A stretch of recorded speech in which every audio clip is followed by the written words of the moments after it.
अस्सलाम वालेकुम, मैं हूं बशीर खटक। आप देखिए पीटीआई न्यूज़। उम्मीद रखता हूं आप सब लोग खैरियत से होंगे। अच्छा नाजरीन, आज के जो पेशरफ्त है, दो चार ऐसे ख़ास ख़बरें जो आपके साथ शेयर करना चाहूँगा इस छोटे से व्लॉग में। सबसे पहले हम नवाज़ शरीफ की वापसी के हवाले से कि उसकी वापसी पे क्या कुछ तैयारियाँ है मुल्क के अंदर और मुल्क के बाहर, इस पर बात करेंगे। इसके बाद हम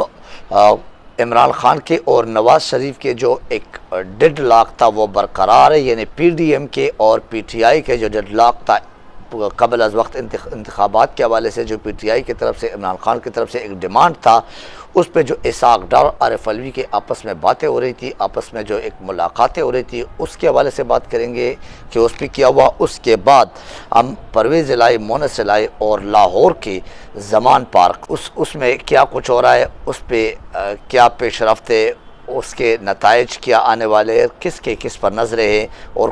कौन किस से मुलाकातें कर रहे, इस पर बात करेंगे। और इसके अलावा और बहुत सारी बातें अवाम के बेरोज़गारी से, फिर मुल्क के डिफ़ॉल्ट होने के और बहुत सारे और मामलात हैं। इस पर आपके सामने ये तमाम मालूमात रखेंगे। अच्छा, सबसे पहले हम नवाज़ शरीफ की वापसी के हवाले से, नवाज़ शरीफ की वापसी के जो इंतज़ामात है, उनके जो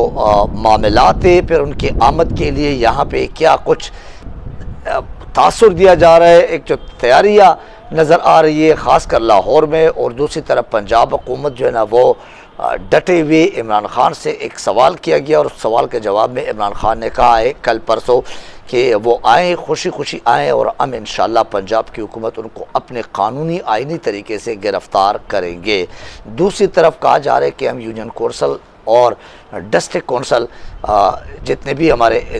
वो है वर्कर्स है, सपोर्टर्स है, वोटर्स है PMLN के, उन सब की तैयारी कर रहे हैं। ये राना सनाउल्लाह का भी दावा था और ये खुर्रम दस्तगीर ने भी एक बयान में कहा था, ये एहसन इकबाल साहब का भी दावा है कि हमने प्रॉपर तैयारी की है और तैयारी हमारी मुकम्मल हो चुकी है और इंशाल्लाह उसको वार्म वेलकम इन्हें बेनज़ीर से भी 1988 में जो इस्तकबाल हुआ था, तो उससे भी बड़ा इस्तकबाल होने जा रहा है। अब वो पता चलेगा कि इसमें किसकी बातों में सच्चाई है और किसकी बातें सच्ची साबित हो जाती है। बहरहाल वो वक्त के साथ इन वक्त जो है ना, वो मैं हमेशा कहता हूँ कि वक्त जो है ना वो बेस्ट टीचर है और बेहतरीन सबक सिखाता है और इन तमाम बातों का जो हक़ाइक़ है वो वक्त ही सामने लाता है। एनीवे, इस पर वक्त के साथ जो है ना वो पता चलेगा कि कौन किस तरफ है और किसकी बात में क्या वज़न तावर है। एनीवे, इसके अलावा अगर आपको बताया जाए कि लंदन में भी वहाँ से भी एक बाकायदा मैसेज भेजे जा रहे हैं, बाकायदा पर्चियाँ भेजी जा रही है, बाकायदा पैगामात आ रहे कि प्रॉपर तैयारी के साथ यहाँ से इंशाल्लाह हम निकलेंगे। तो मरियम नवाज़ और नवाज़ शरीफ ये दोनों इंशाल्लाह गाड़ी में फ्रंट पे बैठे होंगे और एयरपोर्ट से, यानी लाहौर एयरपोर्ट से कहा जा रहा है, अब तक जो इत्तलात है कि लाहौर एयरपोर्ट से इंशाल्लाह आप लोग वहाँ से तैयारी करें, वहाँ से हमें इस्तकबाल हमें देंगे और उस पुरजोश इस्तकबाल के बाद इंशाल्लाह नवाज़ शरीफ अपने घर की तरफ रवा दवा होंगे। ये अब तक के इत्तलात है। एनीवे, उसके बाद अगर देखा जाए पाकिस्तान में ये बातें मेरे ख्याल से कोई ख़ास बातें नहीं है।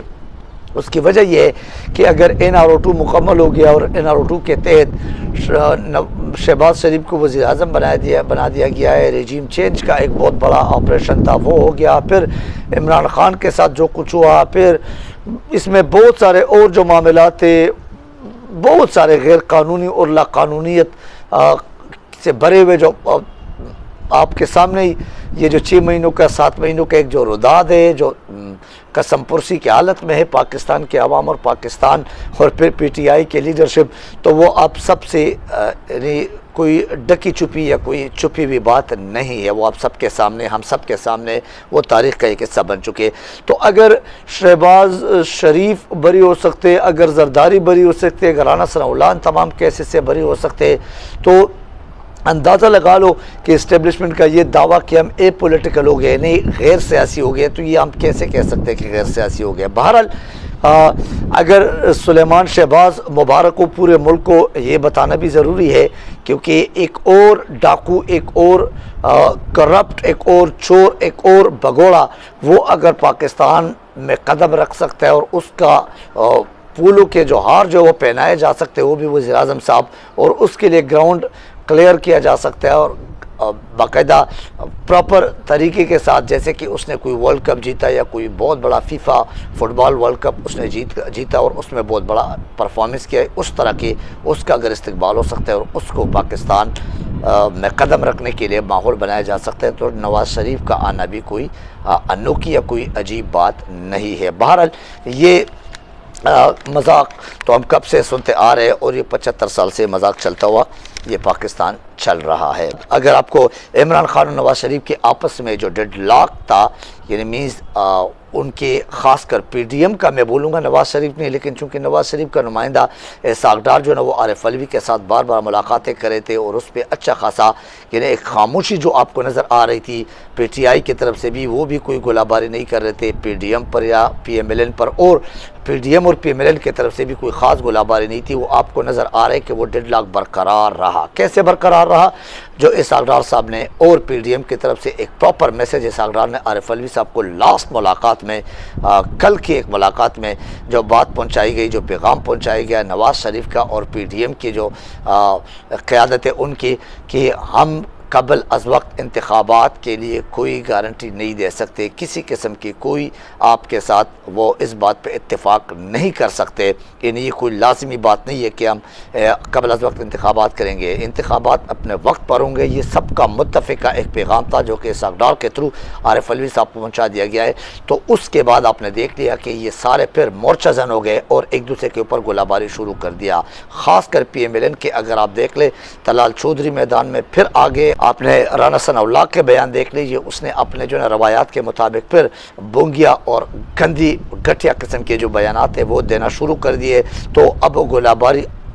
एक दूसरे के ऊपर दोबारा, यहाँ पे इमरान खान ने बाकायदा अपने एक बात पे कायम रहने की यकीन दहानी कराई अपने वज़रा को, फिर सहाफ़ी बरदरी को कि असम्बलियाँ इसी दिसंबर में 20 नहीं तो 22-25 तक डिज़ोल्व हो जाएंगे। पंजाब असम्बली और KPK असम्बली के डिज़ोल्व होने के बाकायदा इन्हें ऐलान दोबारा इमरान खान ने किया और उसके फवाद चौधरी साहब ने अपने प्रेस कॉन्फ्रेंस में ये बाकायदा वसूख से कह दिया कि और एक दावे से कह दिया कि बाकायदा का ऐलान किया गया है इमरान खान ने अपने वज़रा के सामने एक इजलास में, और इस बात पे इत्तेफाक हो गया कि इसी दिसंबर में दोनों असम्बलियाँ डिज़ोल्व हो जाएंगे। असम्बलियाँ डिज़ोल्व होने के साथ साथ परवेज़ इलाही मोहन इलाही की तरफ अगर देखें तो उनका रोल बहुत अहम हो गया, उनका किरदार बहुत अहम हो गया। चौधरी शुजात और जरदारी की आपस में मुलाकात है वो भी आपके सामने है। फिर चौधरी शुजात का जो बेटा है सालिक को, उसका वहाँ पे जाना, उसके लंदन जाना, फिर वहाँ नवाज़ शरीफ से मुलाकात करना और उनके साथ किसी ख़ास प्लानिंग और साजिश पे बातचीत करना, गुफ्तगू करना और उसको पैगाम पहुँचाना कि यहाँ से क्या हो रहा है। और परवेज़ इलाही के ख़िलाफ़ जो है ना वो ख़ासकर नवाज़ शरीफ का जो एक बयान है, जो एक स्टांस है, वो आपके सामने कि परवेज़ इलाही को हम वज़ीर आला नहीं बना सकते, अलबत्ता हमारे साथ इत्तेहाद करके हम उनको बाकी कोई ऐसे ख़ास वजारत दे सकते हैं, लेकिन पंजाब के वज़ीर आला नहीं बना सकते परवेज़ इलाही को। तो इस तरह परवेज़ इलाही मोहन इलाही का रुझान कहीं ना कहीं, क्योंकि उस तरफ से कोई इशारे ऐसे नहीं मिल रहे, क्योंकि ये मैंने आपको पहले बताया था कि घाटे का सौदा नहीं करते, ये हमेशा फ़ायदे के सौदा करते हैं ये चौधरी बिरादरान। तो एक तरफ शुजात के ऊपर काम हो रहा है जरदारी का, दूसरी तरफ अगर आप देख ले तो आपको परवेज़ इलाही और मोहन इलाही के रुझान इमरान खान की तरफ है। तो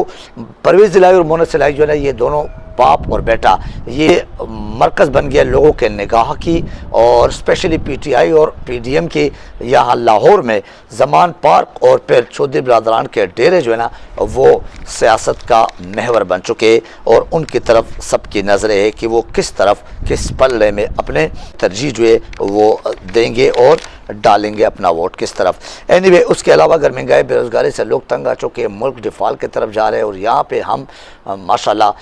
अपने अपने मफादात के जंग में तमाम सियासी पार्टी लगे हुए, आवाम का किसी को कोई फ़िक्र नहीं, मुल्क के डिफ़ॉल्ट होने का किसी को कोई फ़िक्र नहीं, मुल्क डिफ़ॉल्ट हो चुका है, मैं बार बार ये बोल रहा हूँ। फिर महंगाई का एक और तूफ़ान आने वाले, ये देख ले, आपने देख लिया आटे का, अगर पंजाब जैसे शहरों में देख सकते हैं कि अगर आटे जैसे गंदम जैसे चीज़ आपको नहीं मिल रही है, फिर डॉलर की जो है ना वो आपको आम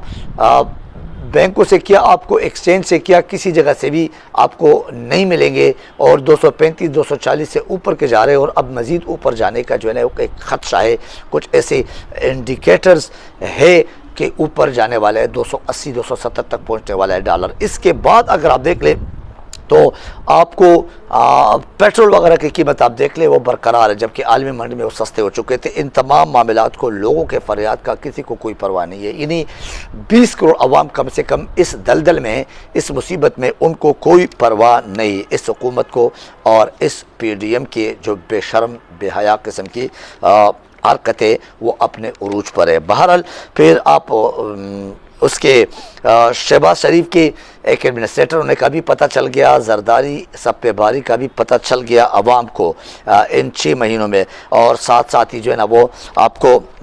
फजल रहमान के इस्लाम के साथ और मज़हब के साथ क्या ताल्लुक़ है, अवाम के साथ क्या ताल्लुक़ है, अवाम के लिए वो कितना जो है ना वो एक्टिव है वो भी पता चल गया। अब इलेक्शन में फिर सबके दिमागों पे काम होगा, भले नवंबर में हो भले अक्टूबर में हो, उसमें अवाम का बहुत बड़ा इम्तिहान है।